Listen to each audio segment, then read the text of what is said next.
So I decided to connect with my inner child, and I'm probably going to make a series on that, talking about some of the old animations and movies that I watched as a child and how I see them now as an adult. So why did I decide to do all this? Well, I enjoyed Lilo and Stitch as a child, and I decided to revisit this one movie, and I see that it stands up till today, not just in terms of its visuals, but in terms of its morals. And I realized that as a child, I took a lot of things for granted. There's very important messages that I never took notice of, or I never really understood at the time, and now I begin to respect them for what they are. And because Disney was only teasing this upcoming Lilo and Stitch movie, mind you, this is a movie that is set to release in May, if I'm not mistaken. And I didn't see an official trailer. I was a bit scared. So I said, okay, maybe this movie, the live action remake, is going to be bad. So let me just watch the old one and just appreciate it for what it was. So recently, there was a trailer that dropped. And I'm glad that my doubts have been quenched a little. Okay, this is going to talk about the trailer for Lilo and Stitch. Now, Lilo and Stitch, the original movie, had a budget of about 80 million. I was able to make about 273 million back, which is decent, but I don't think the executives really liked how it turned out. So all sequels were literally direct to video, and there were some sequels and a spin-off show, but those didn't really leave much impact. So the franchise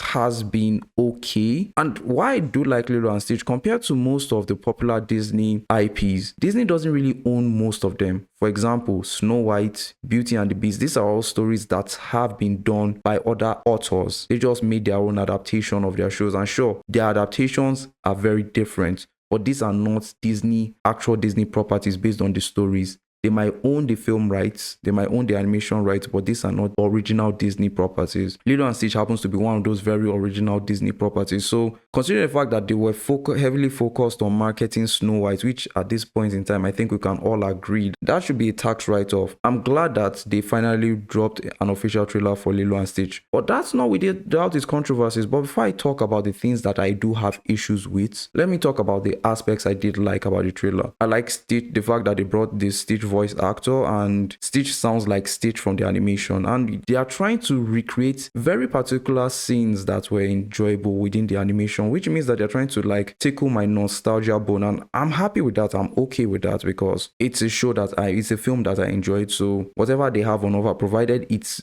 true to the source material, I'm cool with that. And of course the songs. Now the songs of Lilo and Stitch are very amazing. I'm not Hawaiian, and I won't say I understand whatever they are saying, but these are songs that are highly emotional and really had an impact with me. So when I saw them revive those songs, I was really impressed. So there are a lot of things that this show has done well, but some of the things that I have questions with now is the casting for Bubbles. Now Cobra Bubbles is a very intimidating looking dark individual, and every time you see him on the show, you are like, has this guy, even Lilo had to point that out, like, have you killed someone? Like, if you've watched it, you realize she asked that question, like, has he killed someone? So he has this very intimidating look, and the casting for the live action version of Cobra Bubbles happens to be Courtney B. Vance. He's not a bad actor, okay? He's not a bad actor in any way, shape, or form, but I feel that they should have picked someone else. Now, the voice for Cobra Bubbles in the animation happened to be Vince Rhymes, the guy that plays in Mission Impossible, which was good. I think if they were to pick someone for a live action version of that character, it should be someone like the late great Michael Clark Duncan, who has the look, the body, the voice that's intimidating. Courtney B. Vance is okay, but yeah, I just don't feel like he was the perfect fit for this role.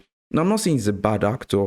I'm not saying he's not going to do his job. I just feel like that casting, just doesn't fit right with me. But the one that pissed me off, okay, look, I think to each his own. But the one that I think disturbed me a little bit is Gantu. I didn't see Gantu throughout the entire trailer. I even checked the casting. I didn't see Gantu. And if you're wondering who Gantu is, he's that giant. The giant that Stitch threw off his plane and then landed on Jumba's own plane. That giant guy. I'm sure, okay, fine, in live action, it might look a bit, scary. Like, how do you have was it 6, 7, 8, 9, 10 foot giant and no one has actually seen him? And mind you, in the series, he was there throughout. But this was the character I liked. I mean, personally, I would like to see Gantu. Like, this is a personal thing for me. I just like to see Gantu because he was kind of like that very weird character that I really enjoyed seeing. I wish they had, cast Gantu. But these are just minor nitpicks. So far, so good. I'm actually happy that we got a very proper trailer for Lilo and Stitch. And you know what's ironic about all this? this trailer is coming out within the same time span of Disney cancelling the premiere for Snow White. Well, seems like they've seen where to prioritize more of their money on. But so far, let me know what you think about Lilo and Stitch trailer. Are you very excited the way I am for the Lilo and Stitch live action remake? I am. I'm just hoping that it sticks to landing. And if you've been able to stick for this long, thank you for watching. Please consider subscribing and I'll see you in the next video.